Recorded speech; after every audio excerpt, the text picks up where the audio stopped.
numbers in perspectives. What do these numbers mean for Karnataka and what do these numbers mean for India? We have a packed 5 hours. We have a lot of special guests coming. But more importantly, we have members from each of our organizations who are going to be here, editors and reporters. So you get to chat with them. They will share their insights with you, their analysis. And of course, we want this to be very engaging. So we want you guys to shoot your questions at us. We're all going to be here. We're going to take your questions. I'm going to take as many questions as possible. But of course, if you have breaking updates, then I'll go to breaking updates. Vasanthi, thank you for co-hosting this with us. You've been a journalist for 27 years. You are currently the co-founder and editor at Pickle Media and Pickle Jar Media. And Pickle Jar Media is an organization that makes podcasts on social issues. That's right. More importantly, you are from Karnataka. You've been living in Bangalore and you've covered and seen a lot of elections. So first up, I think let's get the pronunciations out of the way. It's Karnataka, it's Kannada, Kannada. and Yes, it's Kannadiga. So the A is very important. And I think just to start things up, when we talk about Karnataka elections, we talk about, you hear about Vokaligas, you hear about Lingayats, and there's just too much focus on that. But I think a lot of people don't understand that Karnataka is actually 5 states packed into one. In fact, that's got to be the starting point, Manisha. See, first of all, I mean, I'm really glad to be invited to be presenting these elections because it's a wonderful effort to have a combined sort of initiative. And what we will try to do is to give an informed perspective, and nobody really knows what's on the voters' mind. I mean, there are big electoral pundits who've been at this, and you and I are, in a way, going to be reflectors of those voices, of even those who are joining us. But, I was taking a look at Twitter and all the other social media where these posters were shared across groups, and I realized that there is a lot of interest from even those who are not connected to Karnataka in any way. And which is why I really thought that this point, I could probably clear some of the fundamentals about Karnataka because it's on one hand, people know a lot about Bangalore. It's got this very snazzy image. And at the same time, there is so much, sukshmate, as we call it in Kannada. There's so much of detail about the state itself, which places it in a very unique position. So in the next few minutes, probably some of these, if I can, Just tell us first about the regions, the 5 important regions. Regions, yes. But even before the regions, there's one starting point. Yeah. See, there is a reason why I remember the tourism ad campaign for Karnataka ran one state, many worlds. Just like how It you is say, like that. Just like how you say about God's own country for Kerala. Now, what therefore happens is that this state, we have to understand the historical context a bit. In 1956, the reorganization happens, linguistic borders are drawn, November 1st, that is. And then this is a place which is carved out of many regions. Traditionally, what used to be called the Bombay Karnataka, now called the Kitturu Karnataka, the Hyderabad Karnataka, which is now called Kalyan Karnataka. You have the old Mysuru region. You have central Karnataka, which is, places like Davangere. And then you have, of course, Bangalore and the old Mysore being places like Ramanagara, Mandya. And each of these places, Manisha, are Khanpan alag, Veshbhusha, the things that people wear. So just to kind of clarify, even the masala dosa or the masala dosa, as it's it's different across these regions. It's so different. I mean, you go to Davangere, you have a white color dosa with a creamy color aloo, sabzi. So it's called the Davangere dosa. The point being made here is, if you really want to begin to understand Karnataka today, please recognize the fact that there are 5 regions and almost 5 states as within this one thing. Therefore, they vote differently, they think differently. There are different communities. I mean, the old Mysuru is almost considered a fief of the Vokkaliga community. Yeah. And then there are the Lingayats who are very, very powerful. There is in terms of percentage, I would say about 14 to 16%. And then there are, of course, even among the Lingayats, there are subcastes. There are OBCs, almost 101. Mostly an OBC dominated state. Yeah. And then, of course, the fishermen communities and things like that. Even if you look at really the spread, geographical spread, Karnataka is about 5% of the country's geography, but contributing 8.2% as per the latest GDP. data. GDP. So this basically makes it economically, politically, socially culturally significant. I think I made a case for myself. And I think, and just to give you some numbers here, Kittur, Karnataka, which is Mumbai, Karnataka, used to be known as Bombay, Karnataka, has 50 seats. Coastal Karnataka 24, Old Mysore 53, Bangalore 36, Central Karnataka 20, and Kalyana Karnataka 41. And the diversity that you talk about, that has a direct bearing on the results that we see each assembly election, because it's very difficult in the state to create a wave from north to south, from east to west. Yeah. So it's very hard for any party to get a simple majority. To add to that, it's not just not easy for any party to create that leher or wave or ale, but it is also very tough for people, leaders, to have mass appeal. There are people who are stalwarts in their political game and career, but their hold remains over pockets of districts. Or not entirely pan Karnataka, barring of course a very few. If we were to really look at those names, they are familiar to you, and yet we would like to put them out. You have people like Yediyurappa, who's seen as a very, very tall standing Lingayat leader. You have the former chief minister again, Siddaramaiah, we have in the fray, we have DK Shivkumar, who's again a very, very considered a strong man from the Vokaliga community. And of course, there's a current Chief Minister, Basavaraj Bommai, also from the Lingayat community. So I think... and also from the Lingayat community is usually the Banajiga Lingayats who have Banajigas, yes. So of course, the current Chief Minister was a Sadar Lingayat. We also have the Pancham Salis, who in numbers are really big. We have ministers like Murugesh Nirani, Basavaraj Yatnal, all of them belonging to that sect. So without wanting to confuse those who are trying to understand, we just wanted to put some of these out so that when the results start emerging and people start talking caste, because that is something you can't take away from the Karnataka picture, elections, then it will be, of course, more clear. So before we begin talking about what's going to happen, and of course we'll have a lot of updates for you, let's just quickly look at what happened in 2018. So I want chart number 1 to be up on our screens, please, which is going to tell us what happened in 2018 in terms of the seats. Can we have chart number 1 up, please? Yes, there we go. So there you have the BJP at 104 seats. You have the Congress as 78 seats, and you have JDS at 37 and others at 5. And let's come to the vote share, because I think that is a very interesting aspect. Can we have chart number 2 with the vote share? Chart number 2, please. Bear with us while we put it, because I think vote share is something that we're going to be very closely looking at. Okay. Yes, I think like Manisha has been mentioning, one of the things that we need to also factor in, we request our listeners and viewers, of course. I keep saying listeners because I'm a podcaster and also come from the audio world. Yeah. So bear with that as well. But I think it's an initiative that is meant to put out information a little bit more in detail. Yeah. And this is not a television channel, and yet we will try to take up some of these. No, we cannot be TV channels at all. Do we want to be? No, we don't want to be. The pace is going to be slow, guys. It's going to be languid, but it'll also be insightful. So anyway, vote share chats up. Thank you so much, our lovely production team. The BJP gets more seats, but less vote share, 36.43. The Congress had less seats, but more share at 38.61. JDS was at 18.36 and others at 6.6. Now, I think this is very interesting because yesterday, the Lokniti CSDS post-poll survey was put out, estimates of that, and they're giving Congress a 42% vote share. So, up from 38 to 42, and there's a margin of error of 2, which would be phenomenal. You can have our faces back up now.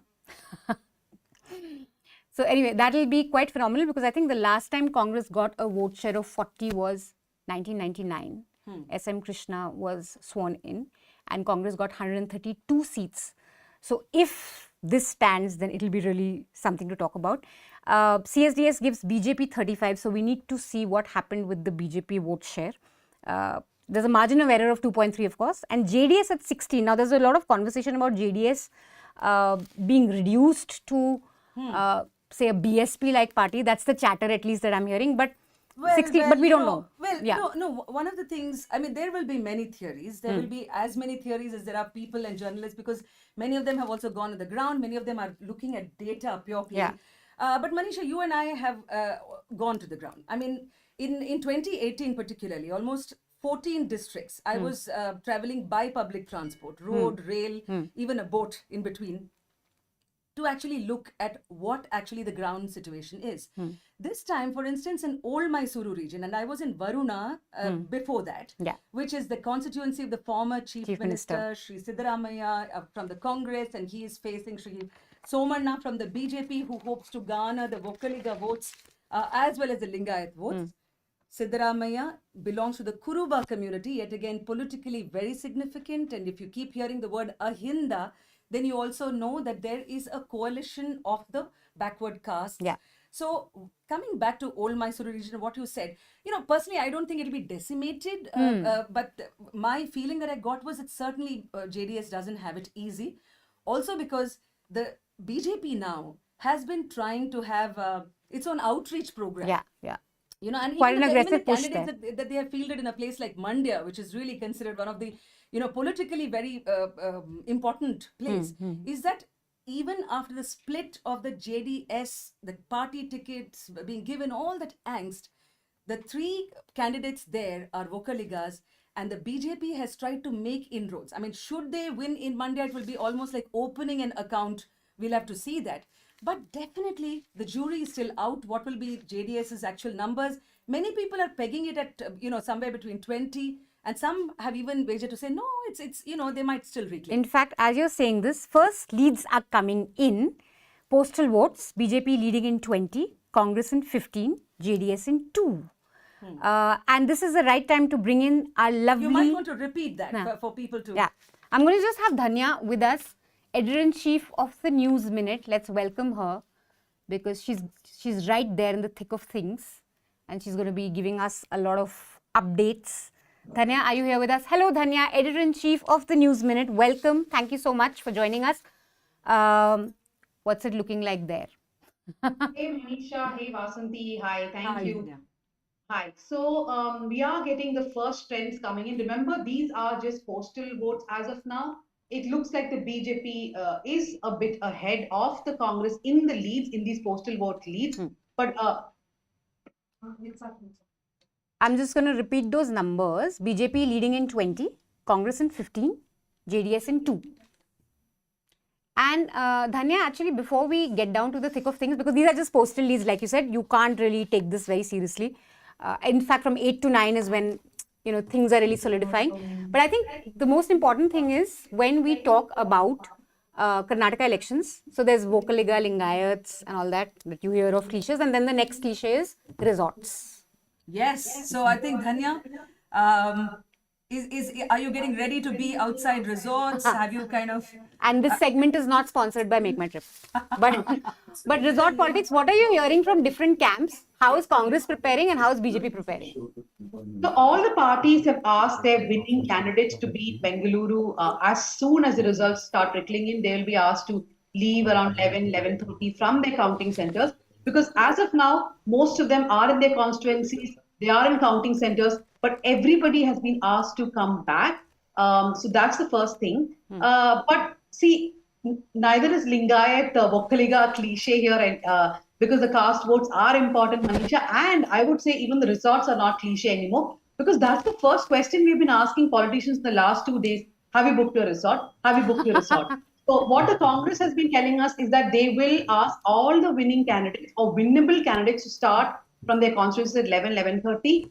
They will be kept in a resort here in Mumbai. But remember what happened in 2019? People just went incommunicado. They were literally missing. The Congress could not even trace them. So they are hoping that doesn't happen.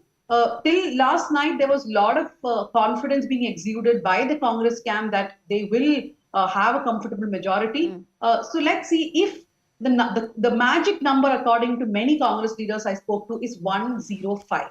Because if, sorry, 105 to 1110.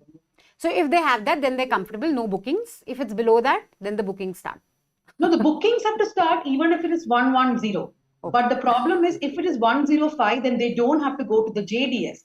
If they're below 105, then they have to have party to party talks. But if they have 105 or above, they will speak to individual JDS legislators and independent legislators and bring them in and fill the numbers up. And that actually, Dhanya, makes it quite interesting because, you know, again, another predictable template kind of thing that one hears about Karnataka is about the role of the JDS. I mean, the word kingmaker is very casually and usually thrown, but this time it will really be crucial to see whether JDS is able to play that role, whether it allows its individual MLAs to get poached, quote unquote, or really it has that sort of a standing from from its numbers. So I think, and also we have to factor in that Kumaraswamy, he has friendship across the country with different alliances. So even considering a scenario whether JDS will go with BJP, for instance, it will actually have to be examined because you have people like KCR, you have people like Mamta Banerjee, all of whom are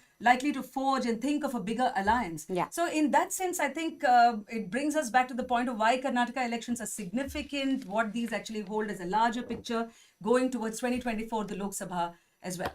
I think just for a little bit of context setting, just to talk about a few issues that I think were very important in this election, and I think price rise has to be one of them. You said that it's a diverse region, it's difficult to find, a consensus amongst all those regions. But I think when I was traveling and when our team was also in central Karnataka, coastal Karnataka, south of Karnataka, the one thing that we kept hearing was complaints about price rise. And the vote base that is most affected by this is women. So I think women are going to be very important to this election. We and have yet to see they which are hardly represented. I mean, in terms of statistics as I'll well. tell you. So, Manisha. 49.69% of Karnataka's electorate is women. Women vote in large numbers. If you look at the voter turnout, the data that I have with me, women are only a shade lower at 71.5, men are at 72.3. But when it comes to representation in the House, it's only 3%. House of 224, only 3%. This is one of the worst performances among all states. And there's one very interesting thing that in almost half the constituencies in Karnataka, women outnumber men when it comes to voting. So this is a very significant vote bank, if I may call them as such. And this election, we saw Congress really trying to woo them. Promises made. The BJP also caught up. I mean, every free party gas cylinder. tries to woo the women, but does not give representation. I mean, I'm sure we are going to speak a little at length. We also have a special guest. We have a special guest joining us, Tara Krishnaswamy. Hi, Tara. Can you see us? She's joining us on Zoom. Hi. Hello, welcome. Hi, Thank you so Manisha. Hi, much Vasanthi. for taking out the Pleasure time for to be joining here. us. Hi, Dhanya. Yes, Tara, namaskara. First of all, in Bangalore, are you able to sense that excitement? Reflecting? I mean, you can't probably see it on the streets because people might be consuming it and watching all these. How has it been in your circles? As you know, Section 144 is in effect in Bangalore, so the streets are virtually empty. Okay. But there's just a lot of buzz these elections.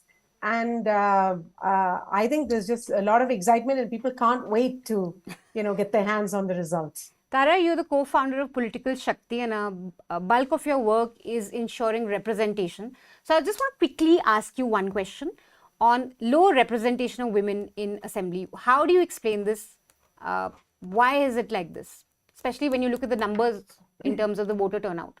Women outnumber men in many constituencies. Yeah, I'm glad you linked the two. That, as you know, until 2019, we had the women's vote at a lower percentage than the men's vote. And at 2019, nationally, it crossed. Now, we like to pick that year of 2019, but indeed in the states, depending on the state, the women's vote was already ahead of the men's vote in certain states and districts of certain other states as well. Really, it was in the 90s when the Election Commission started to make a push for more women to come out and vote, that big gap of 10%, there'd been a gap of 10, 15% between the men's vote and the women's vote, and that started to get bridged at that time. And then, it came very close in 2014, and 2019, it crossed over. I think women are asserting themselves as legitimate political participants. If you recall, in the first election, we didn't even have women's actual names. We only had them as wife of, daughter of, etc. And that was one of the reasons why women wouldn't even give out their names in parts of North India due to the cultural connotations there. So we've come a long way, and it's very clear from the increased percentage of women coming out to vote that they want to assert themselves politically, especially in the context of the other salient feature, which is that women's representation has historically and continues to be pathetically low, and even lower in states than in the national parliament. You must remember that. Tara, I'm going to stop you here because the reason, I mean, you know, it's very heartening to see the data that you have just shared. But is this data and what it actually means, the significance, lost on political parties? Why do they still consider the winnability, or rather they assume that the winnability of the women is low? And practically none of these parties which really go all out to promise gas cylinders and Shakti and Abhivriddhi and you know, all the goodies, so to speak, do not consider women worthy of fielding as candidates. What's the And in fact, I just obstacle? want to button here with a News Minute report that this time BJP, Congress, JDS fielded no more than 13 women candidates. So less than 5%. That's right. Go ahead, That's right. Tara. So it's a bit more nuanced than that. We must remember that political parties are some of the most astute, data-oriented organizations. And if you plot the rate of winnability of women from 1957 onwards, which is when the EC provides data by gender for candidates, you will see that in national elections, women have been winning at a greater rate than men. Let me say that again and pause for effect. Women have been winning in every national election at a greater rate than There men. you go. Yeah. Okay. Now, I don't say state election because in some state elections, as you can see, I mean, in places like Nagaland, there are no women at all. For the first time in the history of Nagaland, there is, you know, we have. Yeah. And then in many other states, you have, you know, 5 women and 6 women. So the data point is not even reasonable. But in national elections with a large enough data set, we can assertively say that in every single election, women have won at a greater rate than men.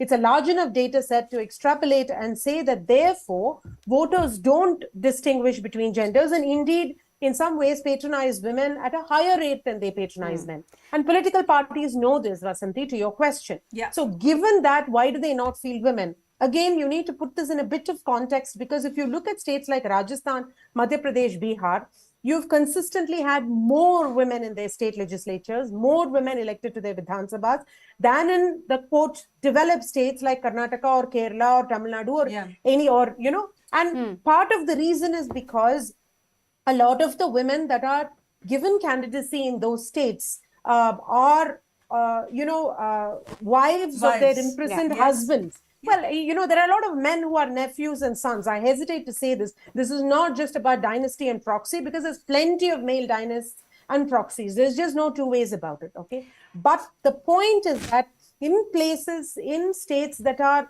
where women are less assertive, less literate, sort of the human development indicators, their autonomy, their agency is documented to be far less. The men in the political parties are much more secure in giving more women seats because they think they can control the women. And this is something Shakti has heard repeatedly from the cadre of a JDU, of a BJD, even of a TMC, to say that women are considered more controllable, whereas in more developed states, women assert themselves. So I quickly, think that explains the paradox with the. I'm going to quickly give the numbers. Again, postal ballots, still postal ballots, so don't get too excited about these numbers. BJP is leading at 30, at 40. BJP is leading at 40, Congress at 34, JDS at 12. So those are the latest numbers that we have. Tara, very quickly, succinctly, if you can tell us key issues for women voters this time. Price rise, of course, we know. But apart from that, what are the key things that you think will influence women voters? I think one of the ways in which pollsters, and this harks to the lack of data that we have, good data that we have, pre-poll, pollsters tend to look at elections through primarily a caste and religion lens. Okay, Which and are yes, important and yes, lenses, that varies by region within Karnataka, no doubt about it. But yet they choose to look at it almost, it's a very patriarchal lens because you assume that women are going to vote by caste when women have repeatedly, be it in, you're talking about 80s in Tamil Nadu through the 90s in Bihar and the, 2000s in Odisha, and then now, whether it is in Bengal or even Uttar Pradesh, that women have repeatedly voted against caste or rather independently. And yet pollsters look at both issues and pre-poll, they look at both issues and potential trends through a caste. And although they poll for gender, right, yet they, when in their analysis and their projection and the narrative, they always look at it like that. So issues are not necessarily aggregated, but I think these issues came out very early in the game. And in fact, I wanted to make a point because I'm working with one of the female candidates here in Bangalore, and I wanted to make a point about how this election is going. So I'll answer your question, but if I may be allowed to make that point as Very quickly. Yeah. So I think absolutely price rise and in fact even unemployment affect women more because as you know, anytime unemployment hits, even anytime a COVID type an emergency hits, the first people to lose jobs are women, right? And the first people to lose livelihoods are women. And when the men lose livelihoods, there's a double whammy for them because most women are in informal work. And your informal labor slips, your gender wage gap increases, and the men also lose jobs, which means unemployment hits you more. Price rise is, compounded, right? There is no two ways about it. But also, I think women vote for political stability a lot more, which is why you see, to me, you see, a greater percentage of women voting towards the ruling party, what eventually becomes the ruling party, because political stability, lack of violence, law and order, And some and you saw polls this that- even in UP. In fact, you saw this even in UP when they voted.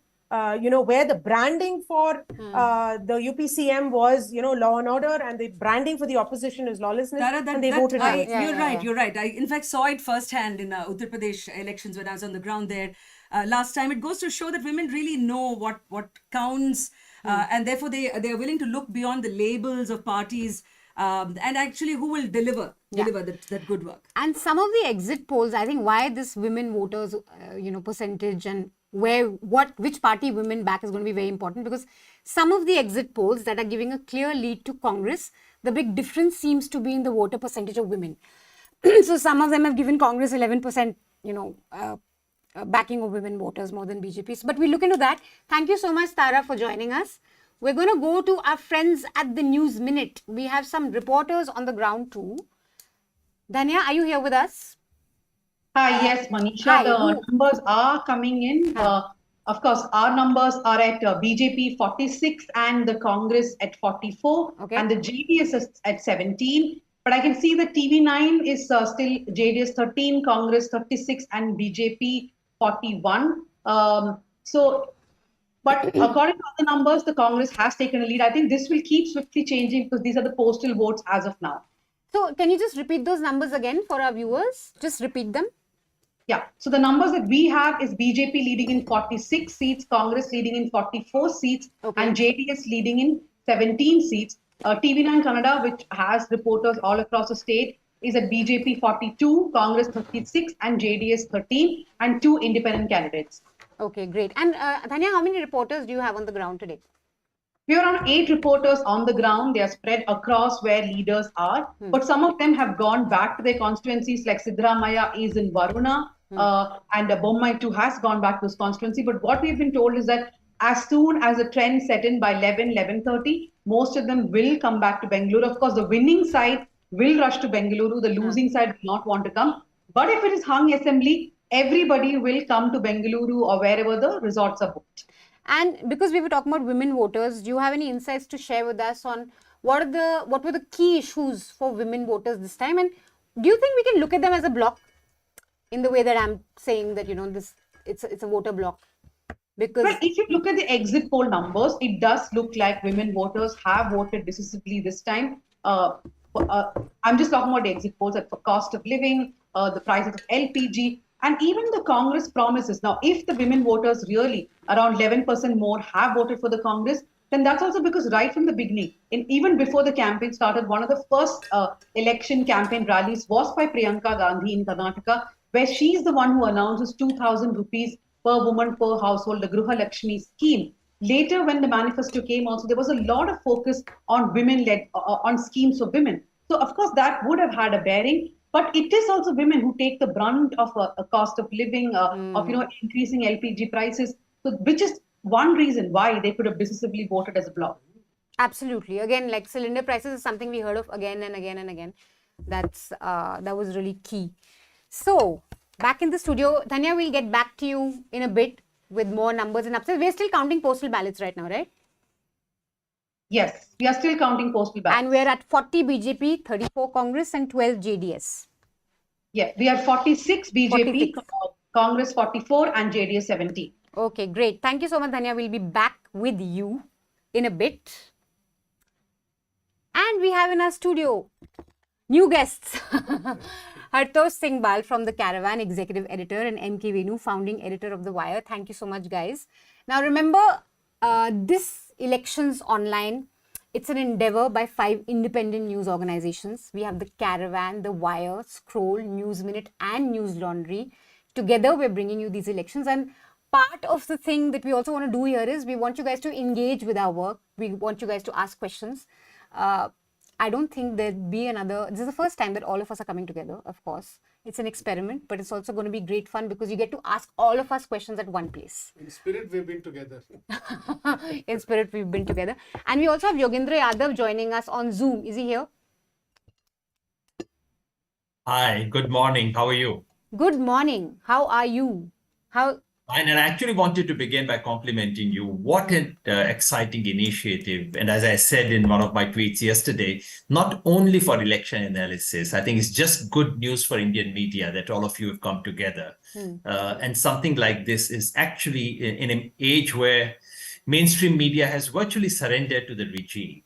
And its election analysis has become more like infotainment.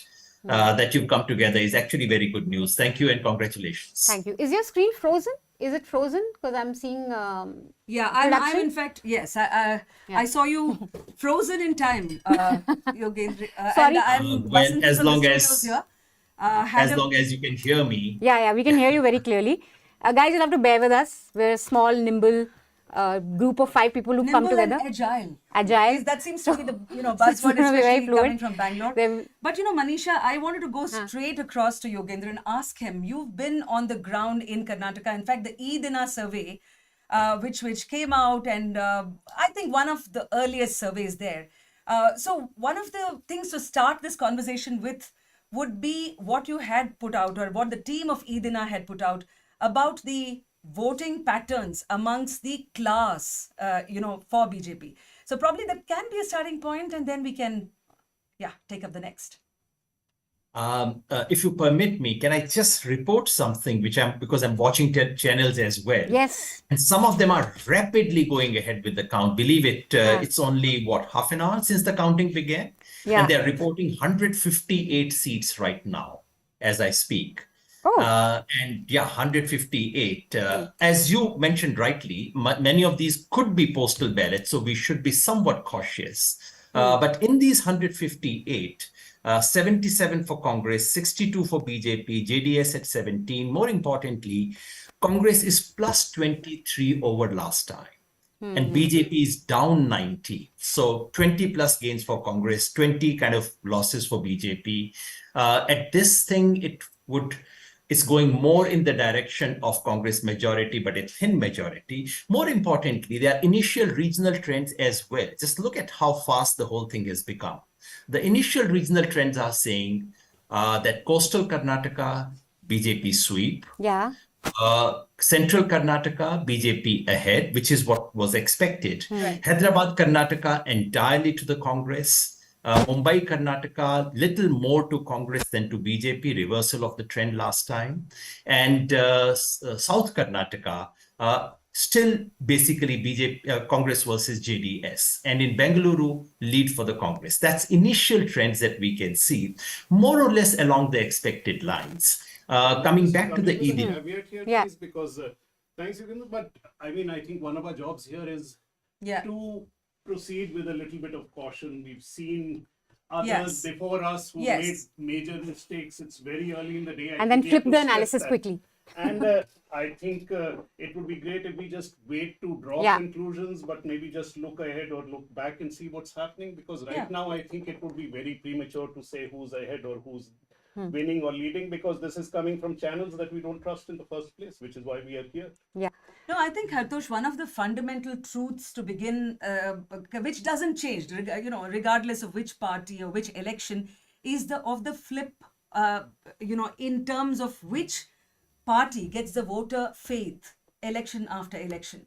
Now, Karnataka has had that pattern. It does not vote the incumbent government. So, will that pattern change this time? That probably will, it's definitely of a lot of interest. I met, whenever I meet Bangaloreans, fellow Bangaloreans, back in our town, it's like, is it possible this time that the Congress's 5 guarantees, I mean, coming to their manifestos, which came a little late in the day, if you really. But the promises had been coming. Manifesto came a bit later, but promises Yes, were of there. course. But then, if you, I mean, Anna Bhagya, for instance, was one of the flagship schemes of the Siddaramaiah government. The fact that some of these schemes and the promise of, let's say, LPG cylinders by the BJP, now all these, to what extent are they going to work on the ground? Point number one. Secondly, the Congress ran a very interesting all print and exclusive print campaign in the run-up in the last few days. So we've had local journalists, for instance, debate the fact, saying that, okay, is this campaign going to work better and hold out some kind of an alternative? Because there was Mr. Modi, the Prime Minister, really almost in 22 places across the state, doing the road shows, the rallies. And what alternative did the Congress have? The Congress, of course, went micro-local. We all know that. But these are things or sort of realities. Actually, let's get to. So I'm just going to quickly give the numbers. Now, these numbers we can trust because this is coming from us, from the wire. So BJP 63, Congress 75, JDS 17. I'm going to repeat that. BJP 63, Congress 75, JDS 17. Yeah. So we're a little slow, but we're accurate. But what are these? I mean, Postal ballots. Postal ballots. That disclaimer I've given. No need to get excited right now, just initial trends. Now, MK Venu, you were there in Karnataka because we're talking about Congress, and we'll quickly come to Yogendra also, but I think you first, because you were there, you met leaders from both the camps, BJP and Congress, and we saw a very aggressive campaign when it came to the Congress. Tell us a bit about the strategy within the Congress camp, who'd been leading it, and this whole Siddaramaiah versus DK Shiv Kumar. It's a very nice bonhomie we saw in the run-up to elections, at least. So, yeah, and also tell us the inner probably workings that you saw. Yeah, one thing I found very interesting in the contest between BJP and Congress in Karnataka. The first thing we met a lot of BJP leaders. We met candidates. We met Bommai, and it was to me it was very odd that Bommai. On record, he told us, a group of journalists, that Congress had successfully run a campaign and created the impression that we are corrupt. That BJP is corrupt, 40% Sarkara, which is on everybody's lips, and misgovernance.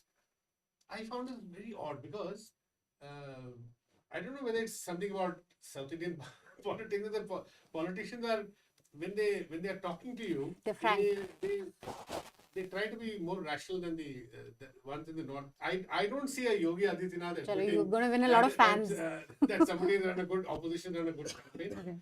And Bommai also said that whatever development has happened in Karnataka, we owe it to several regimes going, Yeah, there has been a lot of foundation work. He mentioned Siddaramaiah. Yeah. He mentioned regimes, before Siddaramaiah, and he said it's an effort which is in continuum.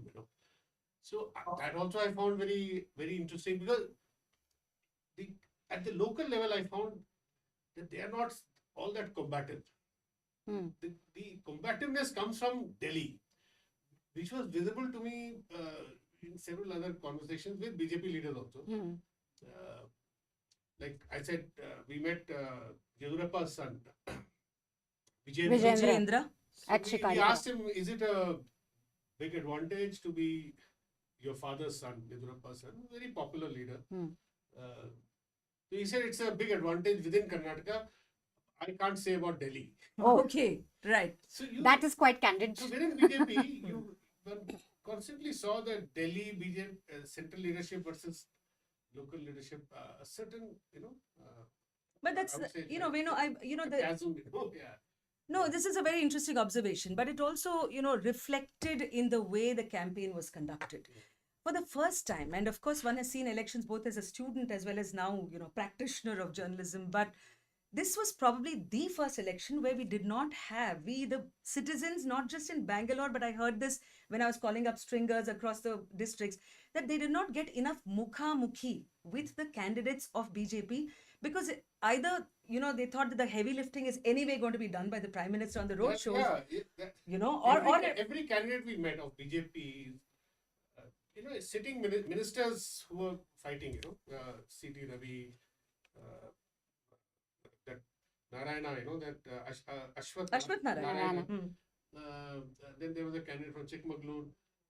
C.T. Ravi openly was saying that there is a lot of anger. He said it in Hindi. गुस्सा बहुत है हमारे खिलाफ मोदी जी आएंगे तो थोड़ा ठंडा हो जाएगा. So the body language of every local candidate was that they were waiting for Modi to arrive. Last week's And what's behind the aggressive Congress campaign? Who's leading the charge there? Because very cohesive. Aggressive Congress campaign comes essentially. I think the more active of the two.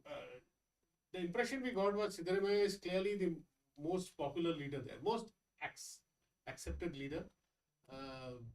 All the polls say that. Yeah, across parties, even if you ask a JDS guy, he'll say Siddaramaiah is more popular within the Congress. So.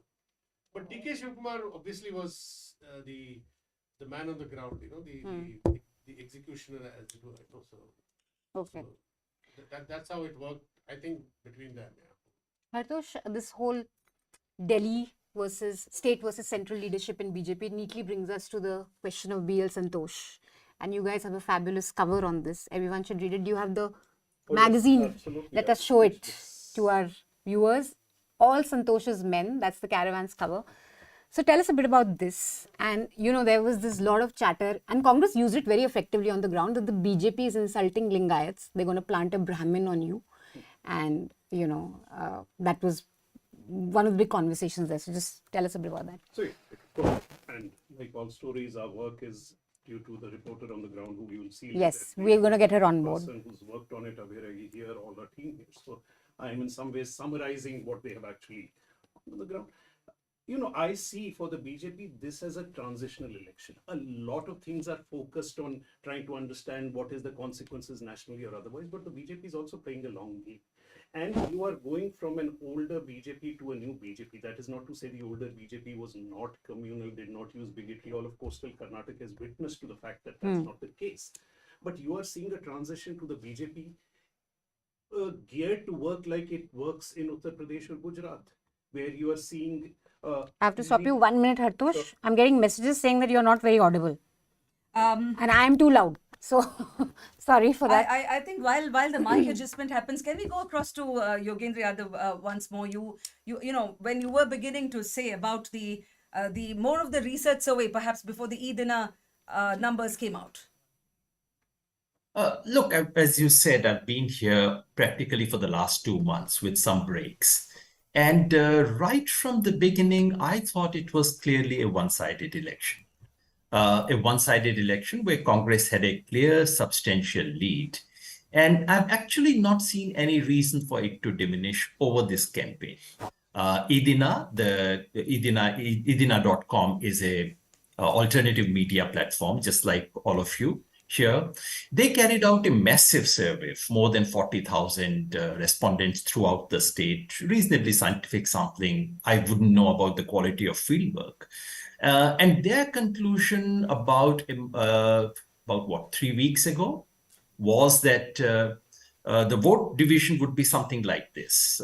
They said it will be Congress 43%, BJP 33%, JDS 16%. And from that, they projected that it will be 134 to 140 seats, which is to say a clear, substantial majority, which is in no doubt.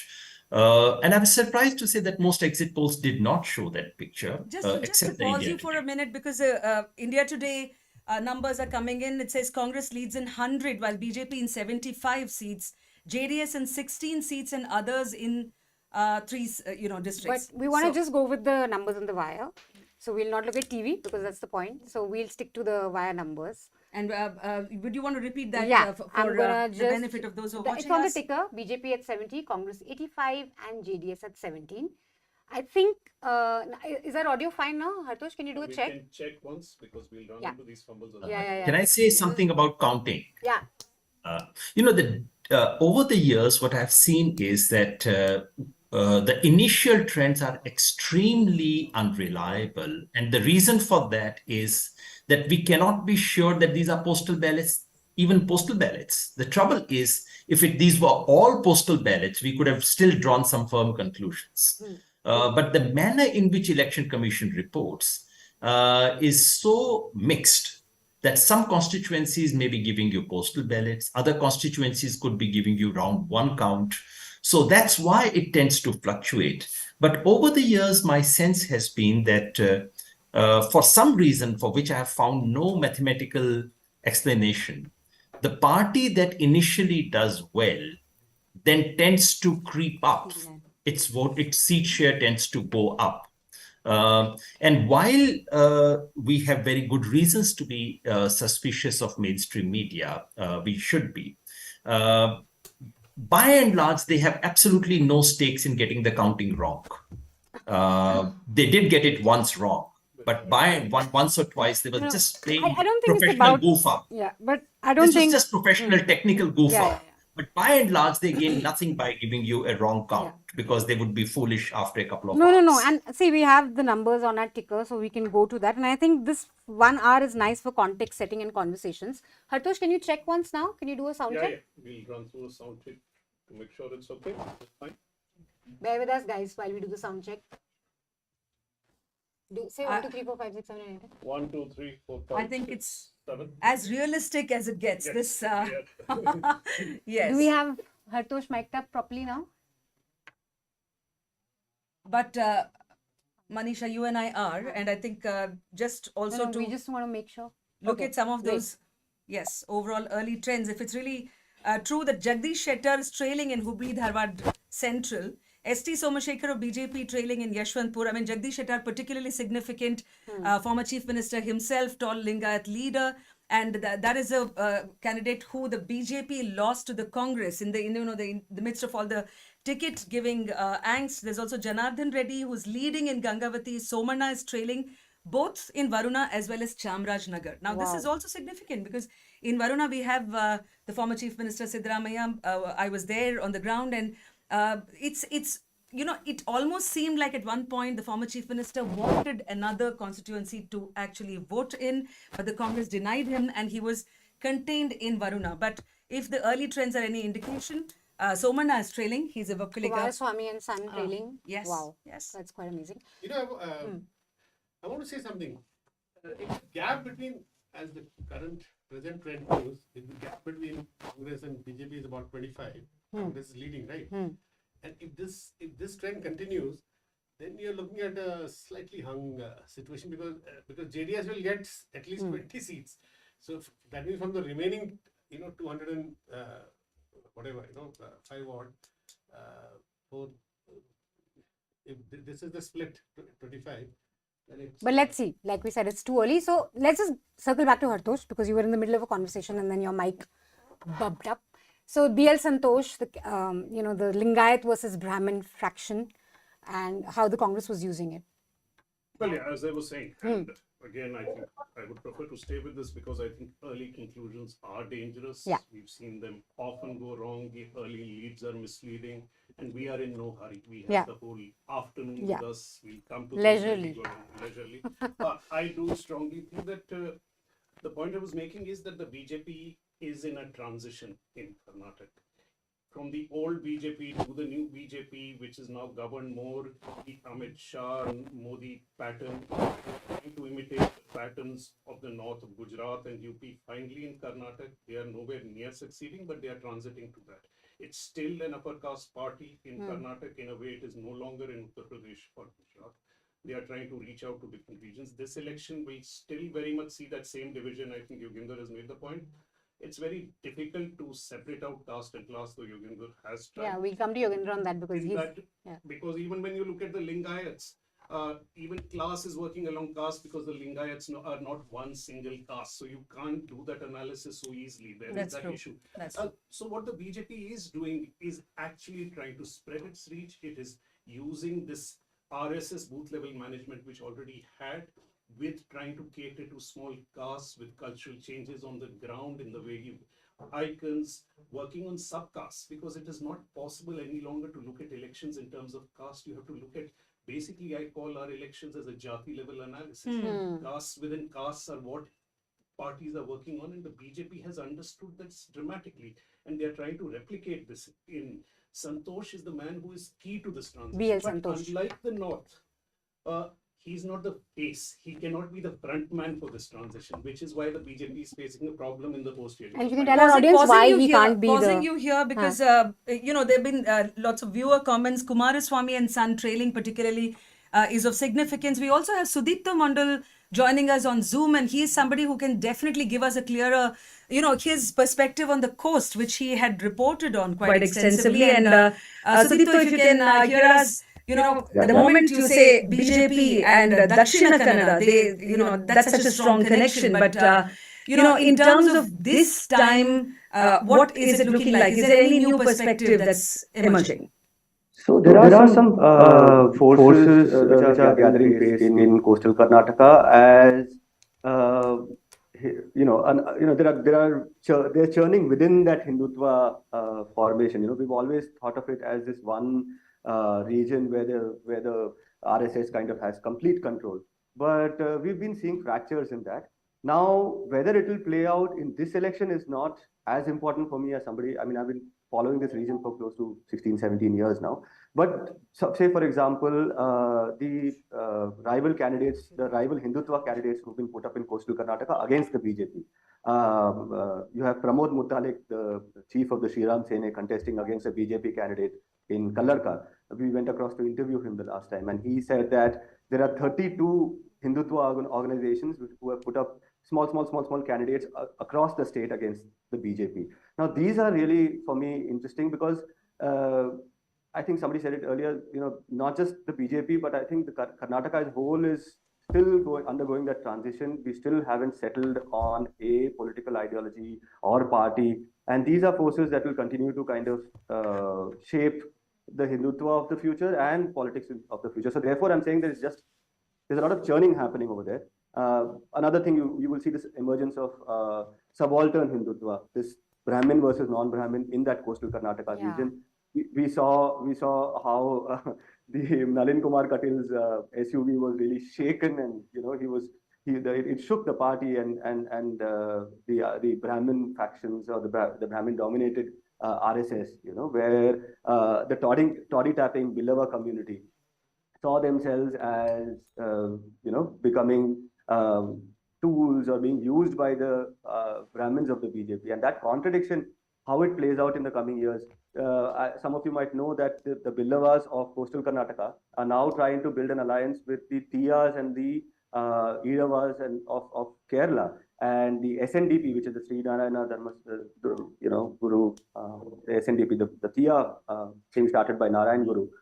They are coming to coastal Karnataka, holding meetings, holding both spiritual meetings and political meetings. So all these things are for me more interesting, that how it will play out in this election, we'll see. But BJP is still taking coast, huh? That's like the general. That is just obvious. Yeah, that's. In fact, you wrote a very interesting piece arguing that there's a place for a second Hindutva party, which should be led by Yediyurappa. Do you want to just quickly tell our audience about this? It can be, not should be. I'd rather not see another Hindutva party, which can be led by Yediyurappa, because you look at the Veerashaiva Lingayats, right? I mean, 99 communities within one, and only now we are becoming aware of their presence. I mean, political parties have always played these fractions, but for some reason in the media, you know, given how legacy media dealt with these kind of issues and stories, we don't really understand the dynamics within these communities. But Sudipta, one of the things which I particularly find interesting is that the notion somewhere that BJP has always had it good in Dakshina Kannada. Now look at something like 2013. I mean, you had a Congress total sweep. I mean, just for our viewers, 2008 BJP had a total sweep, but for one seat. I think it was Ullala. I think. And then because you have a permanent Congress seat, Ullal, they would have won, I think, because UT Kadar is there. Exactly, UT Kadar. So 2008 BJP total sweep, but for one. 2013 Congress total sweep, but for one seat. Congress in 2013, of course, is not the same as the Congress in 2023, and there is the extra the Modi factor there.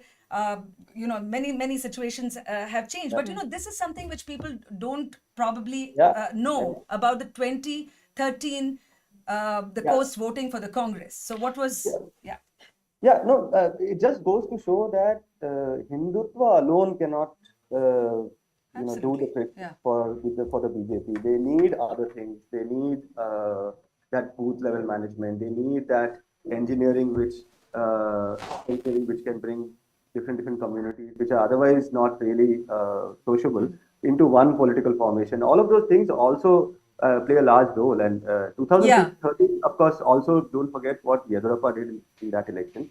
That had an impact across the state, right? Also, I think the Catholics. I mean, the Catholic community in Mangaluru. You have the Bihari Muslims. There's been a traditional support for the Congress. So all in all, I think the Dakshina Kannada region is quite interesting, and it bucks some of these beliefs that people have. Can I make a quick point? Make a quick point. Then we go to Yogendra Yadav because he's going to leave in half an hour, and we need to do a quick sound check with you guys again because I'm still getting complaints. So let's just do that. No, just a note about the Catholic community. Don't take them for granted. They are not anti-BJP. The church attacks are not the only reason for them. Factors that which lead them towards the BJP and not against. Also, we have churches in Dakshin Kannada which are under the influence of the Kerala Syrian churches, where BJP candidates have been openly campaigning and being supported by the churches. And they come together on the love jihad issue. Correct. Oh yeah, that too. Right. That is one thing that both church and written a piece on this. Just check out this piece. Catholics and coastal Karnataka. So I'm going to quickly go to Yogendra Yadav. I'll just give the updates now again from the Wires website. BJP is at 90, Congress is at 101, JDS is at 22, others at 2. You guys just want to do a quick sound check again so that we know, because we're still getting complaints. Go through my count again. 1, 2, 3. Maybe you can read a para 5, from. Yeah. Is it fine, guys? We need a cue if it's fine or not, if it's audible or not. Yeah. 1, 2, 3, 4, 5. Is it audible? Try to be more I think you start reading your. I mean, and these are not numbers of any parties, but this is just a sound check by both. Otherwise, then we can just go to Yogendra while we fix their mic. Can we go to Yogendra Yadav, please? I hope you're still with us and not left us. Okay, you're there. Yes, I'm around. And I must confess, I've also been watching mainstream channels just to look at their We will not hold that against you, but tell us. And numbers have almost filled up. We almost have initial reports from all the constituencies. But as I said, some of these could be postal, and so there's a mix of it. We can't clearly be sure of it. But the broad trend now seems to be, Venu, I think of the 215 that are now being reported, Congress is already 111. So in the initial, once all 224 report, I think Congress would end up something around 120. But there's something interesting. This is something I've watched over the years. The party for which Hartosh, since he has interest in mathematics as well, he can give me some answers. The party that is initially ahead, for some reason, now cutting across time, cutting across regions, cutting across parties and regimes, the party that initially looks ahead then creeps up through the afternoon. I used to suspect that it is because the DMs get a signal of who's coming to power. I can't possibly see any mathematical reasoning behind this, but this is inevitable. So you begin with, say, Congress getting something like 120 in the initial count of 224. And then I suspect through the late morning and in the afternoon, 120 would become 135, it will become 140 and things of that kind. I don't know why it happens, but we must notice we must remember one thing which is very clear and understandable, that is that some of this is postal ballot. And BJP always inevitably does better among the postal ballots. And the reason for that is a simple class reason. And that's a point I've been making again and again in what I've written this time. that while everyone talks about caste, and everyone, I think, in national media has suddenly discovered Vokalingas and Lingayats as they discovered Patels in Gujarat. We discover it So we every discover, years. yeah, Every and 5 years we then discover. we think that the election is all about this partidar versus that partidar, Leva versus Kadwa, and so on and so forth. Finally, it comes to a notch. And I suspect that's what it is the case this time as well. This election, yes, caste matters. Caste provides you the initial inclination of communities, but the shift is not necessarily explained by caste. Class and gender have been very, very strong elements in this election, Karnataka. Class, every survey, and as you travel, as I said, I met all kinds of voters. I met BJP voters, but I did not meet one poor person who was voting BJP and saying anything nice about BJP as a party. They voted BJP. Of course, many poor people vote for BJP, but all of them remembered Siddaramaiah. Even then, when those who were voting for BJP remembered Siddaramaiah's regime with some rosy eyes, they remembered that there was Annabhagya those days, and they were voting for very specific constituency-specific reasons. These reasons were not Yogendra, just sorry, pausing you here. More trends coming in. Leads, in fact, BJP 90, Congress 101, the JDS 25, and others 2. So yes, please continue. Go ahead. And as I said, if you look at the initial leads, I'll again repeat the pattern. The pattern seems to be coastal, since we were discussing coastal almost entirely staying with the BJP in the initial trends. Hyderabad, Karnataka was with the Congress last time, even more with the Congress this time. Mumbai, Karnataka went strongly with the BJP last time, but looks like neck and neck this time. Central Karnataka is close fight with an slight edge to the BJP. In South, which is so critical to the JDS, it's Congress which is trumping over the JDS. So JDS is taking a lot of losses in the South as of now in very, very early reports that we get. But just coming back to the point about gender, I think this time we have seen a much bigger gender gap than in other elections. Yeah, and that's fascinating. Let's dwell on that a bit. Why? That's right. Because if you go by India Today exit poll, which has done one service to the country, that is to actually give all the breakups. Normally, exit polls are simply about this person is going to win, this party is going to win, and nothing else. But they've given a breakup, and the breakup shows that while the Congress has a 5-point lead among men, it has an 11-point lead among women. Wow. Now, that's substantial. So that's a decisive, substantial... Absolutely. They're really going to decide who's going to come to power. 6-point lead in a section which is half of your population, half of the electorate, could actually swing the election almost entirely. So that's a very major factor. And I suspect it has, of course, in Karnataka, Congress never lost women's vote like it has in many other parts of the country. In most other parts of the country where BJP is the dominant party, in fact, it's the BJP that gets more women's vote than Congress does. In Karnataka, that was never the case so far. And that's a mark of how deeply entrenched Congress has been in Karnataka. Women, even till last election, favored Congress a little more than the BJP. The lead of the BJP among women was slightly less than it was among men. But this time a big gap has opened, and I think it has something to do with the promises, the 5 guarantees that the Congress offered. The manifesto came very late, but the 5 guarantees were very much on. And for I at think least Rahul 4 of Gandhi them, announced the last one, right? On a rally? the 5th one came too late, and when I was traveling, not many women knew about the 5th one, namely a free bus travel for women.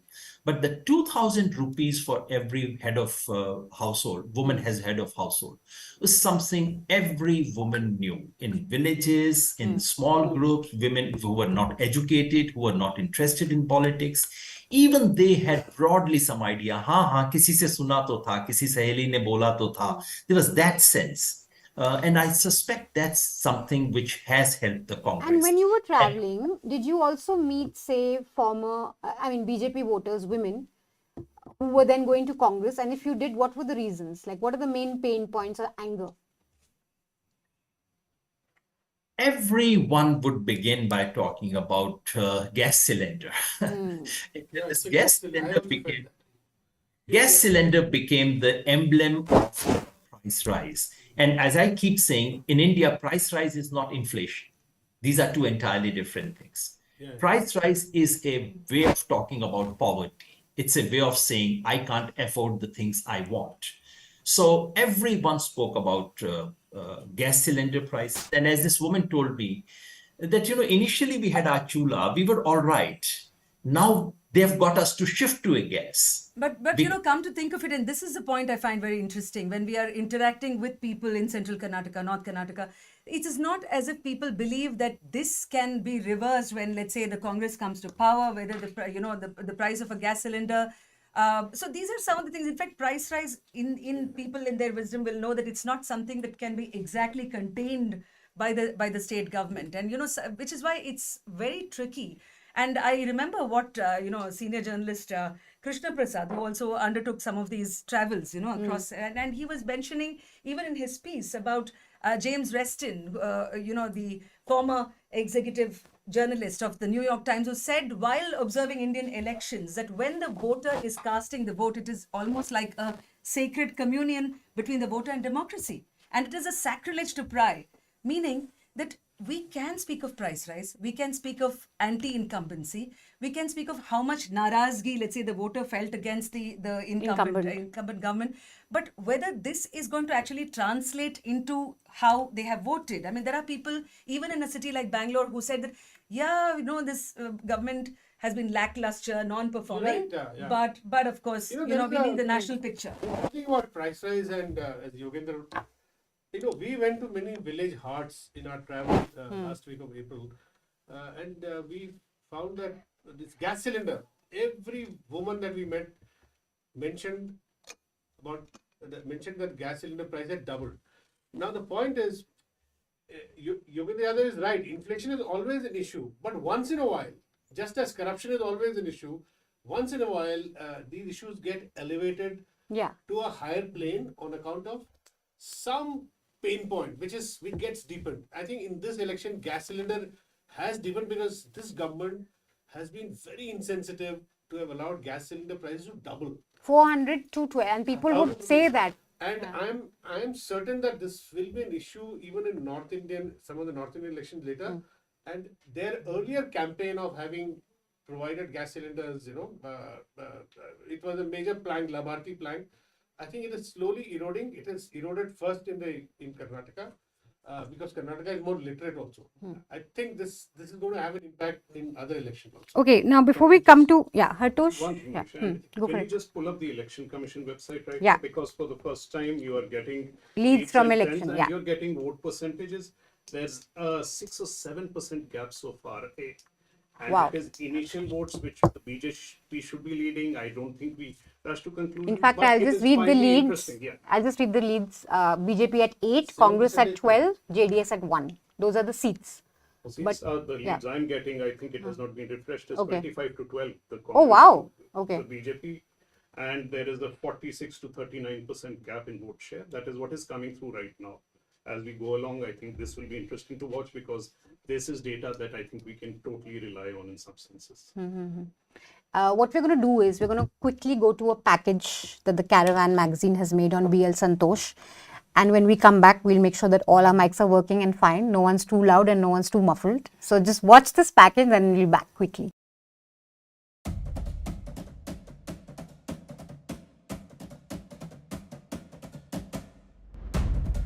The BJP has grown rapidly in Karnataka over the past few decades.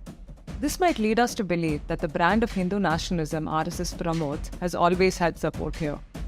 This is not completely true. For centuries, Karnataka has been influenced by the thinking of radical reformers such as Basavanna, who've stepped away from orthodox understandings of Hinduism. The state has its own indigenous cultures which are anti-Vedic and has also seen radical movements led by many oppressed caste communities.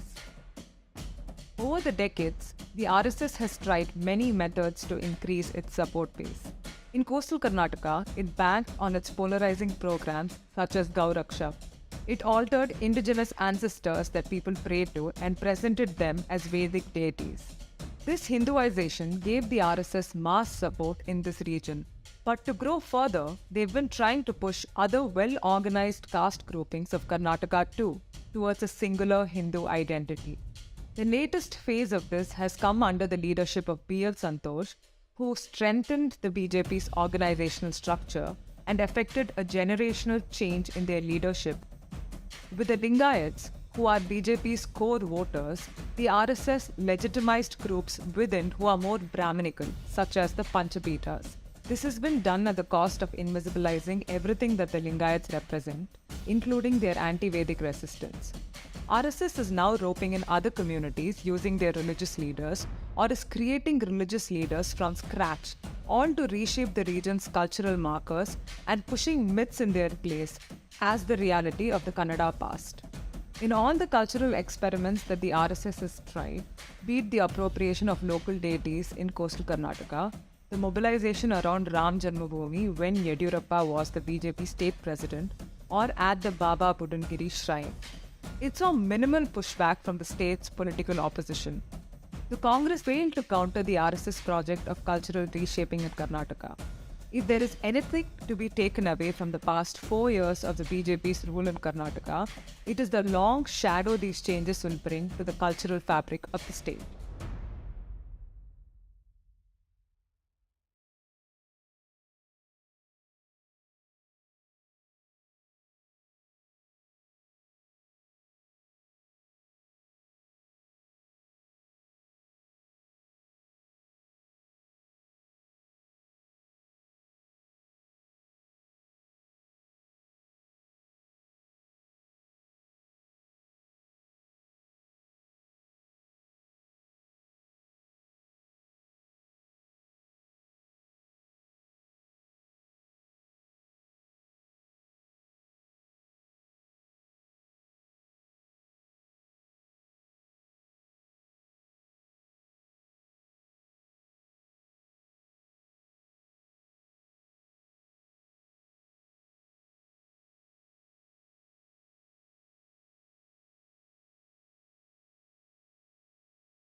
Okay, we're back, and now hopefully all our mics will be working and everything will go smoothly. Sorry, guys, you have to bear with us. Like I said, 5 small independent news organizations have come together, so it's going to be like this. So you'll have to bear with us. But ECI, we were talking about, data coming out, reliable stuff that we can trust, slow but steady and reliable.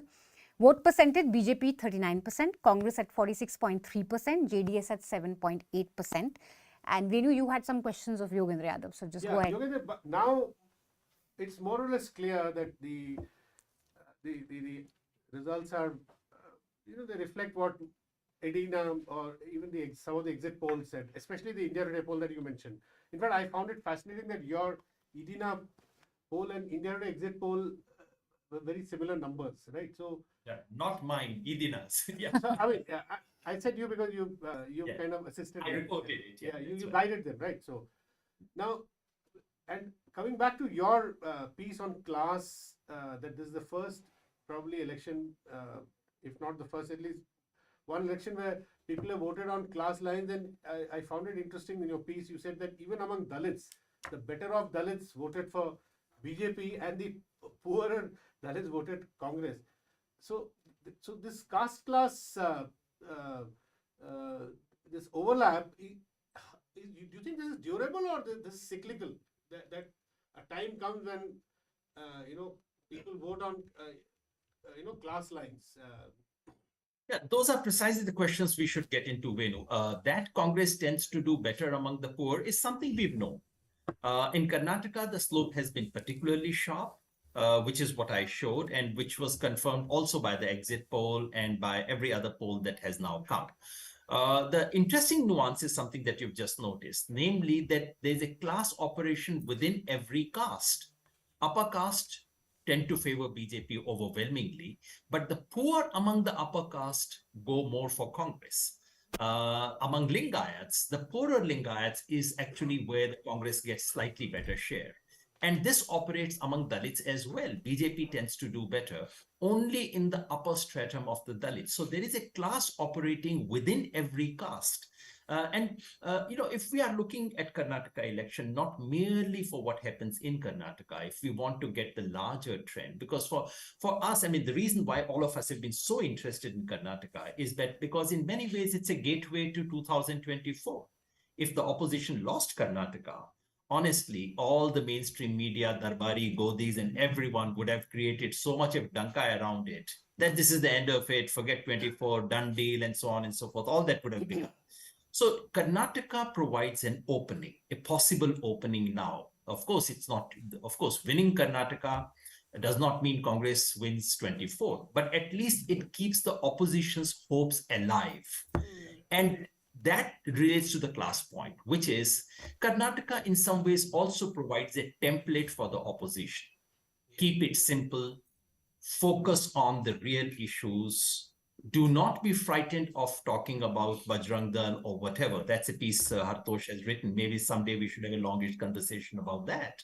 But focus on class and gender. That works. If but, they can, just to differ on that, I mean, it's not that the Congress also kept the discourse very clean. We've had instances even with, let's say, a Priyank Kharge or even the senior Kharge at at earlier points. I think in terms of the focus is right, but as a local in Karnataka, I don't really believe that parties are in that sense performing at their optimum when it comes to issues like these. I think they have some But I more think for numbers. Congress, for most part, kept two issues on. Of course, there was the whole poisonous snake, blah blah blah. No, that's what I'm saying. But So I think there is also I think local issues. My point is different, Manisha. What I'm saying is, as Yogendra says, if in this election class has played a role based on real issues like price rise and extraordinary price rise and joblessness, etc.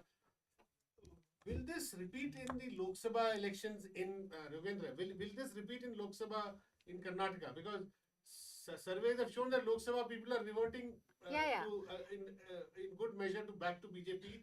No, as I said, we obviously from Karnataka Assembly election, we cannot draw conclusions about even Karnataka Lok Sabha election, let alone the whole country. That's of course, it won't even transit to Telangana. That's true. But what I'm saying is that here is a template. If the opposition were to play to this template, and mind you, price rise, as someone mentioned, has nothing to do with Karnataka. It's an all-India issue. This is about Mr. Modi. This is not about Bommai. So if the opposition can play Adani, because Adani is beginning to trickle down and it's beginning to hurt Modi's personal image. If they can stick to Adani on the one hand to attack Modi, and if they can stick to issues of, price rise, unemployment, and so on and so forth, without being shy of talking about the communal issue as and when it comes. I think the real I'm just going to pause ourselves here because there are already viewer comments on post-poll alliances. I mean, people are always so, in an Indian setting, so excited about the possibility of what next. Matlab, ab ye theek hai, aage kya? Because the leads are showing Congress in 118, BJP lead in 82, JDS in 23 seats and others in one seat. So the talk has already started, the buzz has started on whether we are looking at the Congress, JDS alliance. So that's it's at this moment. We'll get to that after 12 o'clock, but Hartosh, you wanted to the come right in. one. Yeah. Yes. Yeah. I just wanted to sort of still stay with what Yogendra was saying, and maybe, Yogendra, if I can just sort of throw this back at you, this analysis, because we are talking about, if the analysis is right, it is positing a future course of action for the opposition in some senses. That the economic classification of caste sometimes loses out the actual understanding what is happening on the ground. As I said, when you look at Lingayat or if you look at Dalits, what we are forgetting is that this is a staggered collection of jatis within these. Those jatis are staggered down on economic levels. So what you may read as an economic vote may be a vote of different jatis voting differently down the category, which is what we've seen over and over again in UP and in Gujarat, and I'm likely to bet that it is happening here again. That fundamentally, to reduce it to economics, I think gender and economics magnify these jati tendencies, but the preeminent unit of analysis for me does not change from the jati, and that is where the BJP is focusing time and again and beating the opposition entirely in the north. Yeah. To make the I same agree. mistake I and agree. bring I'd say Hartosh, you want to two put your things very microphone closer? quickly. Two things very quickly. Hartosh, it will be difficult to analyze Lingayats by jatis. Unfortunately, we don't have data for that. But I can say something about scheduled caste by jati, because we do have data for that in the post-poll surveys and the Idina survey. In Karnataka, they have a given classification of the left and right. The Yeda and the Bala. Yeah. Left The Dalit and left and right, Dalit. and they actually on ground they say left and right. And actually, when you look at the left and right in Karnataka voting for Congress, there isn't much difference. The levels are actually quite similar. There was a lot of talk about, what sub-classification, etc., would do, but that hasn't resulted. But just to take Hartosh's point forward, Hartosh, my broader point is this. Focus on the bottom of the pyramid, not merely in economic terms, in three terms: gender, caste, class. Caste, especially the lower OBCs, which BJP has quoted very, very successfully, and the lowest among Dalits that BJP has again been very carefully quoted. So if we broadly speak of the bottom of the pyramid, you see, the problem with Congress is that while it continues to gain disproportionately large share of votes from bottom of the pyramid in all these three respects, its own policies and its own leadership does not reflect that. If the opposition can get that aligned, that would be a very major step forward. Great. Thank you so much, Yogendra. I think you said you had to leave at 9:30. So That's thank you right, so much. yes. Any last thoughts before we move to Sudipto? I definitely want to get Sudipto in on this conversation. No, my sense, as I said, is that his 122 would go up further. That we would actually end up closer to the Idina survey. And I think I'm glad you spoke about that, because no one takes note of what a small news organization does in Kannada. And every other big thing came much later. I do think and hope that Karnataka, which the BJP saw as an entry point to South India, could well prove to be their exit point as well. So thank you so much, Yogendra. It was always good to speak to you. We have Sudipto, who is still with us, joining in on Zoom. So Sudipto, I think from the numbers that you are seeing right now, it almost seems like people are looking at a Congress lead. Of course, as Hartosh earlier mentioned, these things could happen, could reverse as the day goes. We can never take anything for final. But, being there, as it were, in terms of the caste equations that the talk has been going on, what's your sense that you're getting across? Yeah. So I mean, Lots of stuff to unpack. Yes. Go there's for a lot it. to counter in what Yogendra and other people from Delhi are. Go for it. Okay. See, class is apparent, and caste is a whisper, right? Class is a public Whisper. reality. Caste is a whisper. Class is apparent. Class is public. It is apparent, right? Caste is private. It's private, right? You are not going to talk about. So if you are to coming in from outside, why outside? From Bangalore, when we go to Anekal, the first conversations are about how hengide, what's happening means. It will be on economic concerns.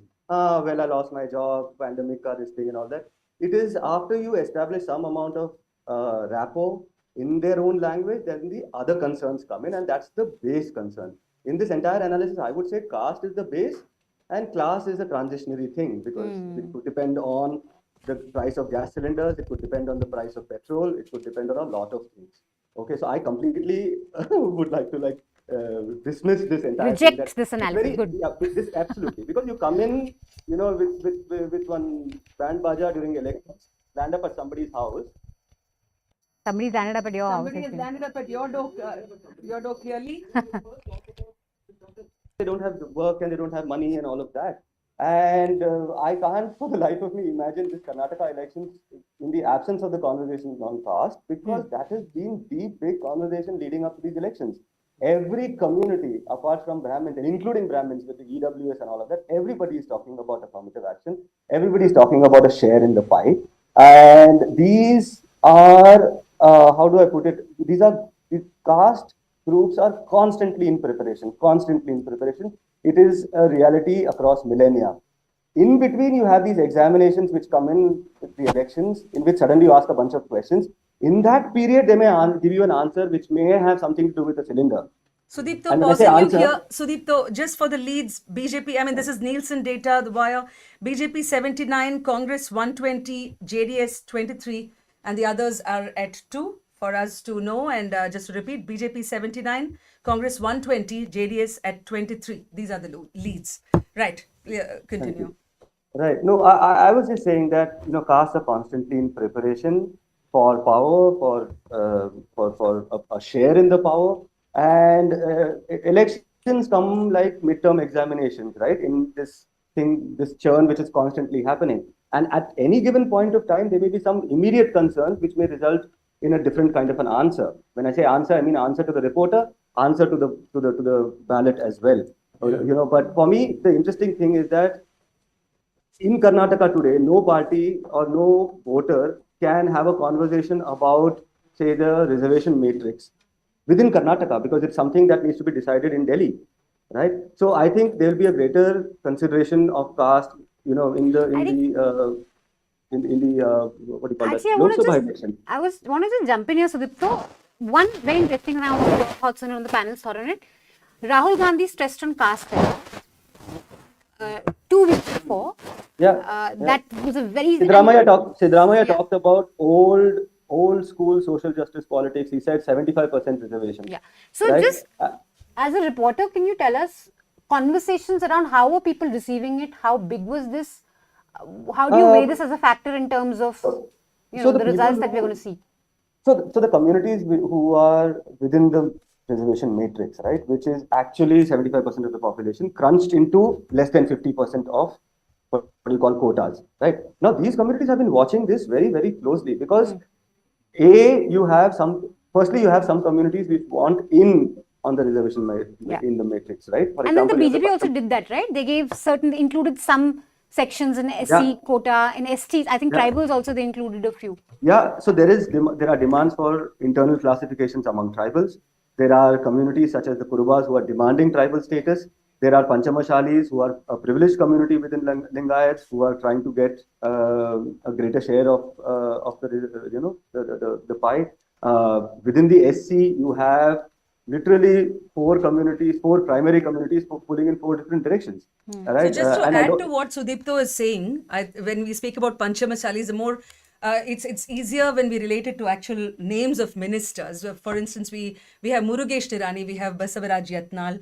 And I also found it interesting, in fact, support what Hartosh was making a point earlier, is that when someone like a Yatnal was constantly, in fact, going at Mr. Yediyurappa, the BJP gave a rather long rope. So some of these did seem like it is very careful when it is treading across some of these subcastes within the Lingayats themselves. We have viewer questions. Can I get a quick point? I forgot to correct Yogendra over here. It is not true that we don't have data on the communities within Lingayats. Exactly. Right? There are 18 communities specifically listed as backward among Lingayats. There are SC Lingayats also. There are ST Lingayats as well. Which is why I said, come spend some more time in Karnataka. Don't just come during the elections. Yeah. It'll still be hard even if we come and spend more time, because of course languages are using. I just want to quickly get both your views and then we can take on the questions. Caste census as this big push, because you have Nitish also who's been talking about it. They're holding a caste census. Rahul Gandhi made it a big issue. Caste census is something that the opposition can come together on to take on Hindutva.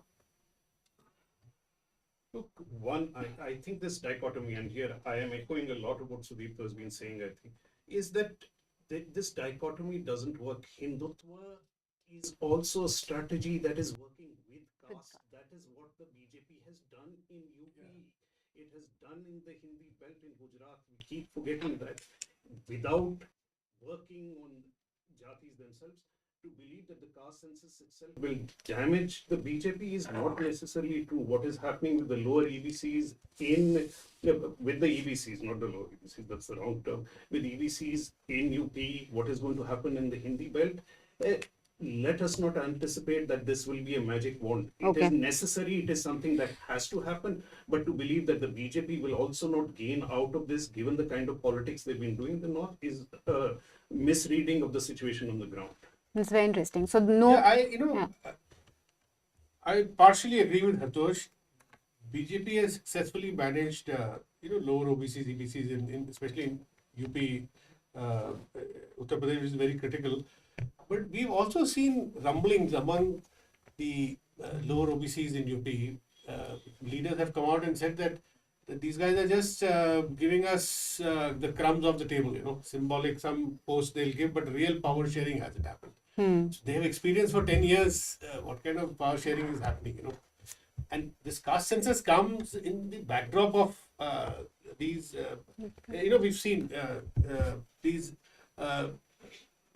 basic frustration among the lower OBC leadership in UP. So I'd like to see how they respond to caste census.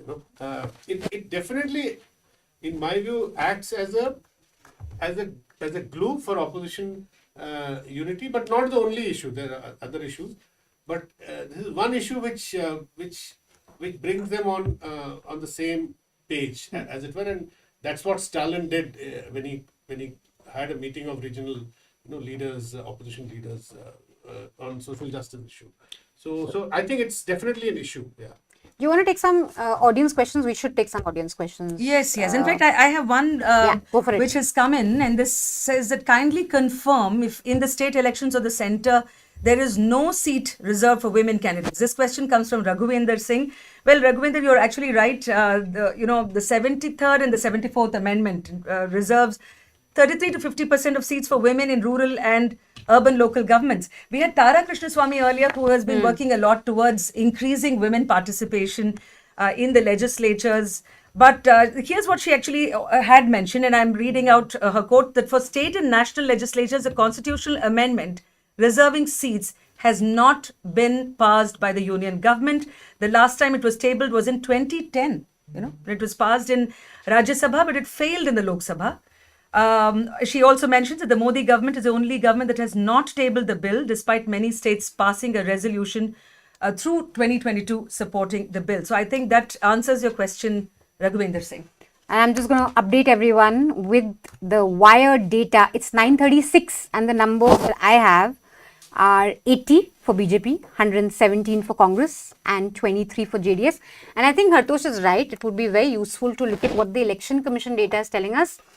934, as of 934, BJP leading in 45 seats. Vote share is 37.3. Congress is in 74 seats and vote share is 44.2.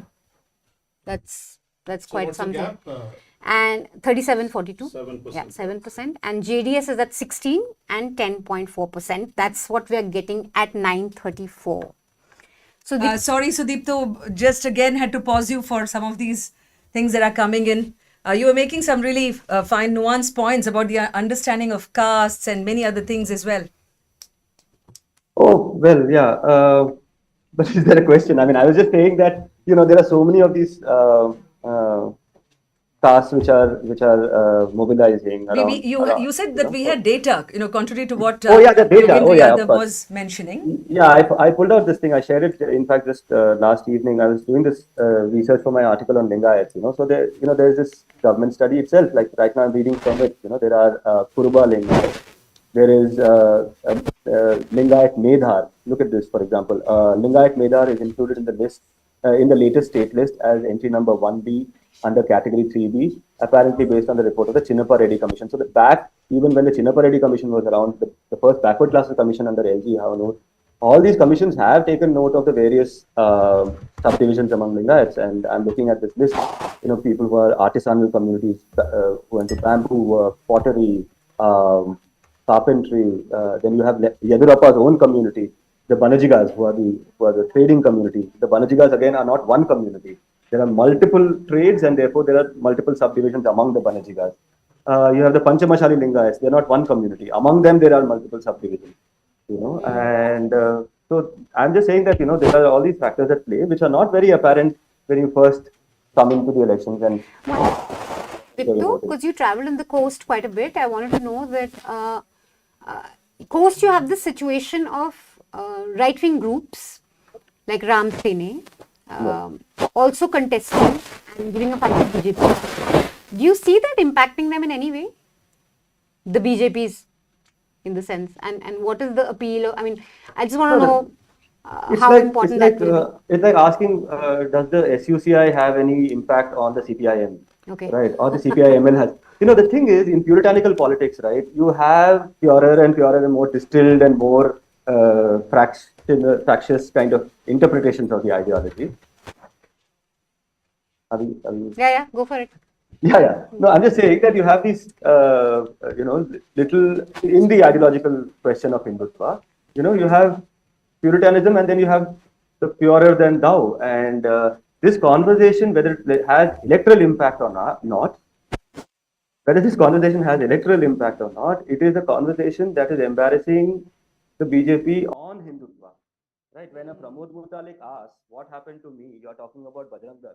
Right, what happened to me? When I was the chief of the Bajrang Dal in 2005, what did you do to me? You sacked me. What did you do to Praveen Togadia? What did Modi do to Praveen Togadia? What happened to Mahendra Kumar, the former chief of the Bajrang Dal, who was a lower caste person, who was just picked out from the soup and thrown out? And, this question, this contradiction of Hindutva, right, is whether in caste terms or whether in just real politic terms, right, which is who goes to jail and who gets to make that hate speech and get away. These are questions within Hindutva which are not very easy for the Hindutva leaders to answer. For instance, if you throw in an SUCI person into the Kerala Assembly. Go ahead.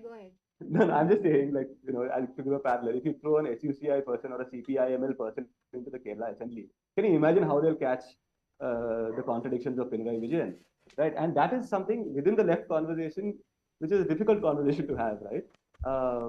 So therefore, I mean, will Pramod Mutalik or the other Hindutva groups who are contesting against the BJP, will it have an electoral impact? It is not as important for me as to understand what impact it will have on the ideology, what impact it will have on the organizing style of the RSS and the BJP and their various Hindutva organizations. That really is a more important question for me. These contradictions that are being raised. Thank you. Yeah. Sudipta, so we are going to keep coming back to you. At the moment, there are other questions. I mean, there are other guests also joining in on Zoom. We have Gilles Verniers, Director, Trivedi Center for Political Data, Senior Fellow at the Center for Policy Research. We have Seema Chisti joining in the studio. Namaskara, Seema. Namaskar, hegidira? Naan chanagidini. What, what's it been this kind of an excitement, Seema? Because, with this connection with Karnataka and being in Delhi, so Horenadu Kannadiga in a sense. So sort of, I'm an out of Kannada, Kannadiga person, but I think Karnataka results are now coming in now, and you've given the leads as well. Things are clearing up. And Karnataka, I think two things have always been very interesting. You discussed a lot of gender, class, caste, but we've seen the overriding kind of role of Hindutva, trying to paper over all these divides. And I thought that this government saw one of the most aggressive, assertive Hindutva campaigns. And so it was very interesting. On a particular television channel, the chief minister himself putting off the TV anchor from saying it's not hijab, it's not about cattle laws, it's not about, not letting people go to school, because unless they knew that things weren't going so well in the campaign, so you didn't want the whole thing to be posited as a defeat to Hindutva. Yeah. So I think that was very interesting. I have a take on this, Seema. Tell me. One of the things which surprised a Bangalorean like me was when all these, let's say, statements were flying around by the Chief Minister Bommai, but his image hasn't been like that. I mean, if you were to even go to a Shiggaon, there have been actually people who did that, and even the people there, including the Muslims, have said that no, but he doesn't really hold it against us. So what are the political compulsions that probably somebody like him within the BJP fold had to make or resort to statements like these? I mean, these are some of the interesting questions that we have. That is on one side, and you spoke about the leads. There are people who are already interested in knowing, and on the WhatsApp groups that one is seeing messages saying, so what happens? Is there like a BJP or the Congress JDS, the Congress JDS coalition in the making? Is it likely that a JDS will anytime side with the BJP? So these are actually larger questions. In fact, when we started this discussion, one of the things that I was telling Manisha was also about the travel that I did within the old Mysuru region. Varuna as well, we're very close to Mysore, which is the constituency of the former chief minister. So Sudipto had been giving some of these interesting points about castes and subcastes and how these works, even let's say as SC Lingayat. What I found very interesting, one is, let's say, the Hindutva narrative. The central or the Delhi media knows about that. But on the ground, when we go, I didn't so much find this as a factor as much as the Jati itself. Almost 7 castes that I noted. There were the Madiwalas, there were of course the AKs, the Adi Karnatakas, there were the Vokaligas there, and in Siddaramaia's constituency of Varuna, even today, some of these communities almost like a ghetto have. There are villages. Yeah, but because on we have, those. Sudipto here, I want to quote back from a wonderful piece that he wrote earlier today that I read, where he introduced the concept of a circuit breaker. So in this kind of larger Hindutva narrative, which is wanting to, and in what Hartosh said earlier when they were discussing things with Venu, that's a very significant point about trying to morph the BJP and what it is, and trying to morph the state of Karnataka from what it is, a multi-caste thing where Yediyurappa leads the BJP, which is not supposedly on Hindutva issues, but led fundamentally on a Lingayat support and resurgence, and reconfiguring the mosaic onto Hindutva. So Sudipto wrote about, Yediyurappa possibly being the circuit breaker, which can append this thing to work. So, sorry, just a very quick national perspective on this, particularly post-2019, and I think after the defeat of the BJP in its state elections in 2018. It makes a dramatic comeback and takes 2019. But till 2018, what you have is the losses happening in states where the states seem to be delinked from a larger Hindutva narrative, which is not to say that Hindutva is not happening in BJP states, but it's delinked. That is seen as a central issue. After 2019, with the religious conversion laws coming in, with the cattle laws coming in, with all kinds of, with the response to the NRC, with this whole internment center, NRC being part of the BJP's kind of agenda as well, no census for that reason, you see all states, particularly UP and Assam, being morphed into Gujaratified versions of the BJP idea.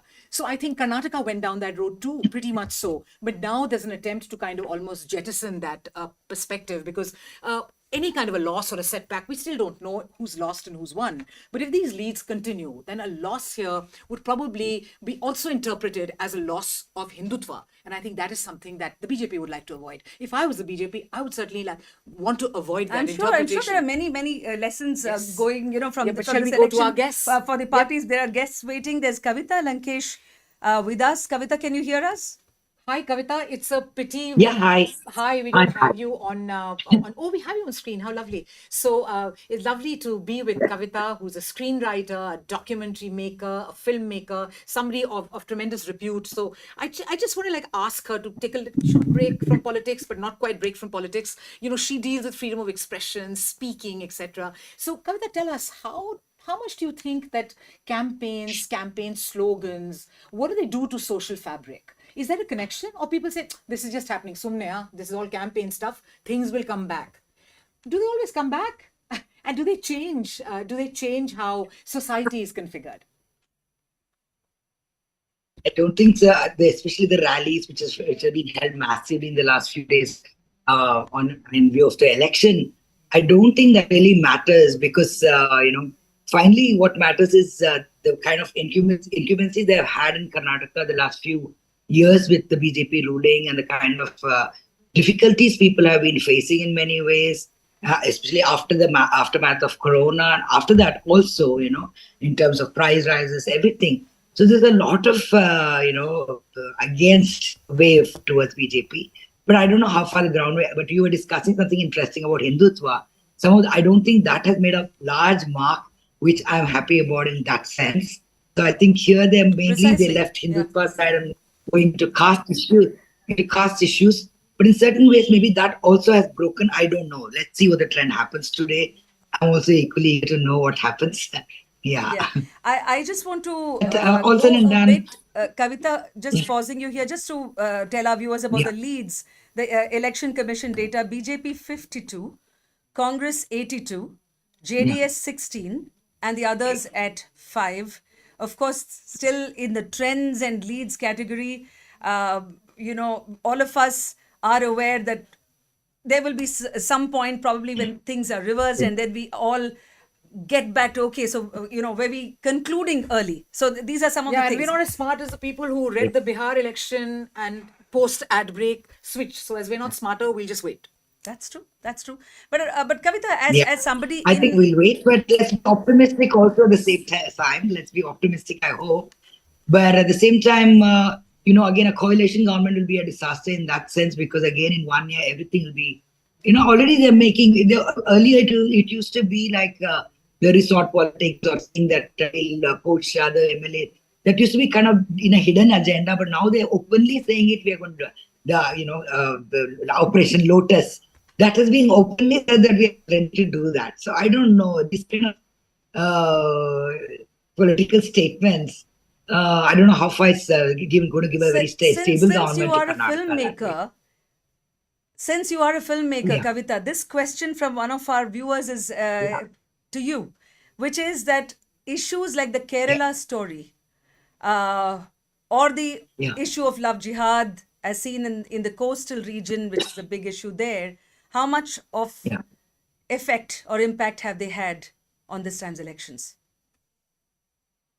This comes I'm very afraid because it's not just coastal, it's also seeped into Shimoga, where I was born, my father was born, and one of the most literary giants were born in Shimoga, and that has also become so communal right now. So it's seeping from the coastal toward other places.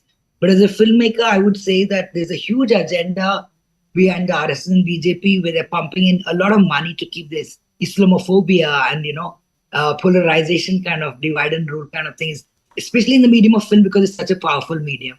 And it's been consistently going on the last few years. Mainstream films, like big commercial films, as you know, the kind of when they portray a Muslim character, how they portray it or what the angles they use to everything. So there's a lot of money being pumped in that also as well, I think, to create this massive hatred towards the minorities that way. Right. Yeah. And Kerala Files is just... Yeah, please go ahead. Yes, you may finish your sentence because we also have the other guests on the show, and I was requesting you to please be with us while we also welcome Grishma, who has written the cover on BL Santosh for the Caravan. Grishma, can we have you on Zoom? Are you able to hear us clearly? We also have Shoaib Daniel. We also have Gilles Verniers. So if we can just check that all of you are able to hear us clearly, I might start with speaking to you. Where do we have Gilles here? Dr. Vernier, Gilles, can you hear us? Yeah. Hi. Hi. Professor Vernier, sorry for any mispronunciations to your name. Yes, no please. Offense intended. Gilles, you forgive us. Yeah. So Just call me Gilles. There's no need to professor. Exactly. Okay. I'll skip that. Yeah. So Gilles, tell me about, you had this wonderful piece out some time back, just a few days ago, and you said some very interesting things, and rightly so perhaps, but I want to contest it. You said that, Karnataka is not going to be a gateway to the north for the Congress should it win, as much as it's not a gateway for the south for the BJP. So, it's like a regional thing. Politics is always regional. But don't you think the sort of Modi phenomenon, the fact of his personal campaigning, his being there for even municipal level kind of issues, his personally informing the campaign, and other things happening, largely centralizing politics, can we sort of so complacently say that politics is still very regional? Is that a cop out? Well, I hope I'm not being complacent when I make this argument, but what we see is the BJP, repeating sort of the same kind of template, one state, one election, one campaign, and projecting national leadership and national issues, almost every time. But if you look at the scorecard, they've lost more state elections than they have won, right? And so they very often actually face a lot of resistance, particularly from parties who are strongly entrenched, not just in political territories, but also in regional political cultures, right? The parties that actually throw a real challenge at the BJP are the parties that are able to incarnate some form of alternative political identity to that very North Indian Hindutva sort of brand of politics. So think about Kerala, think about West Bengal, think about Tamil Nadu. And Karnataka actually fits the bill also, because when you look at the Congress party in Karnataka, in my mind, it is more a regional party than a national party, right? The local leadership exists; it's visible. They speak, in a vernacular language. The issue that they raise are essentially regional, and they have an appeal which is, fairly broad. And they are able to speak on behalf of a region, on behalf of their state, with a certain credibility. So for all practical purpose, the Congress party in Karnataka function as a regional party that is able to incarnate an alternative form of political identity, not just a disagreement on issues and secularism versus Hindutva, but a regional identity, which makes it a formidable opponent for the BJP. The second aspect to that question is that if you look at results in Karnataka election, voters usually favor some local or regional party in state election, and they usually favor the party that is strong at the center at the time in national election. So over the last 4 elections, the BJP has lost 3 of them, but they came ahead in the following national election. That's basically just a year later. And before that, the Congress used to be strong and be ahead in national election when it was still strong at the center.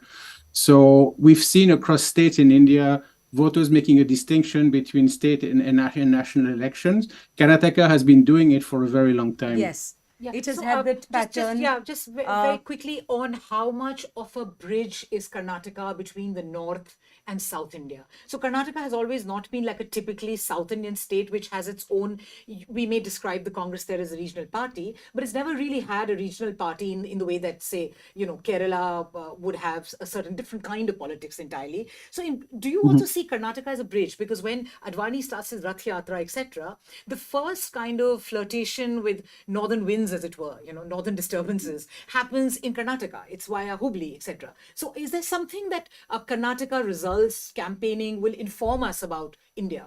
May I request Giles to please hold the thought, because we are having some leads. Bengaluru, in fact, out of 28 constituencies in Bengaluru, Congress leading in 12, BJP leading in 15, and JDS in 1. We are speaking a lot about issues that are relevant to the coast.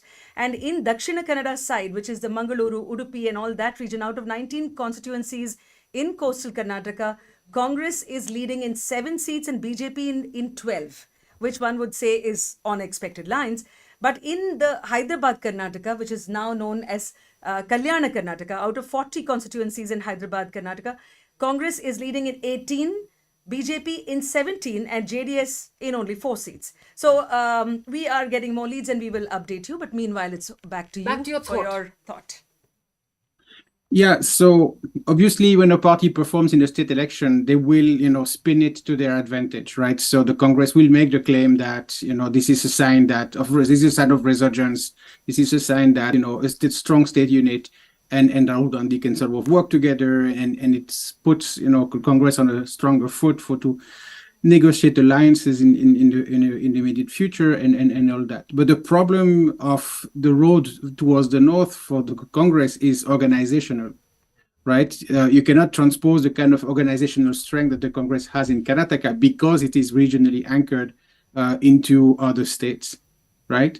And so the Congress, including in the states where, including in bipolar states in North India, where it's still Congress versus BJP, it does not have the same kind of strong regional leadership. It does not have the same kind of strong financial backing that Karnataka provides by virtue of being a very rich state or richer state, and so forth. So the question of whether a result in a state can be transposed into further political fortune depends on the ability to expand the kind of organizational backing that goes into building those victories in the first place. It's not just a question of having the right plank, the right, images, and all these, they do matter, the campaign matter, the leadership matters, we all know that, right? But at the end of the day, and where the difference between the Congress and BJP lies the most is in financial and organizational capacity. Correct. Shall we bring in Shoaib Daniel of Scroll here? Yes, as of well? course. Yeah. Shoaib, thank you. You've been with us for past few minutes, but we are able to come across to you now. Can you hear us clearly? And I think Shoaib has a question for Giles as well. I can hear you guys clearly, yeah. Hi, Shoaib. So do you want to shoot the question to Giles and then we'll come back to you? Yeah, one of the, actually, when you pointed out how unique Karnataka is, Giles, it has its own state dynamic. One of the things that I found very interesting about Karnataka, that it has these huge, big caste blocks, these caste umbrellas, as Shudipta was pointing out almost. And while Karnataka itself is very fractious, the state politics is very fractious, governments are barely elected, caste blocks themselves are very stable, your data has found, right? Could you tell us something more about that? Yeah, of course, and good to see you. And first, keeping in mind all the caveats that Sudipto mentioned, and he was perfectly on point. But if you look at the electoral map, in terms of party performance, in terms of candidate performance, there's a lot of volatility in Karnataka elections, right? Governments come and go. There's alternation. Most seats actually change hands. There's a lot of turnover, in the political class. There's a lot of reshuffling all the time. But if you look at the electoral map in terms of caste, if you plot caste on a map, for example, then what you see are extremely stable patterns of representation. So we know about, the big Lingayat clusters in the north, the cluster of, Vocaliga representation in the south, but it actually extends also to OBC strongholds in coastal Karnataka, and it goes on. And if you were to put, the 2013 map and the 2018 map side by side, you would see they're almost identical. It's like a spot the difference kind of exercise. And I would expect that the 2023 election map in terms of caste is again going to look very much like the map in previous election. And the reason for that there are several reasons for that, right? One, there's a lot of stability in terms of caste-based dominance at the constituency level. There's a lot of fantastic work that has been done by scholars and actually based in Karnataka, Deepak Magan, Navin Bharti, and others that show how patterns of dominance over land ownership on the basis of caste have sort of remained.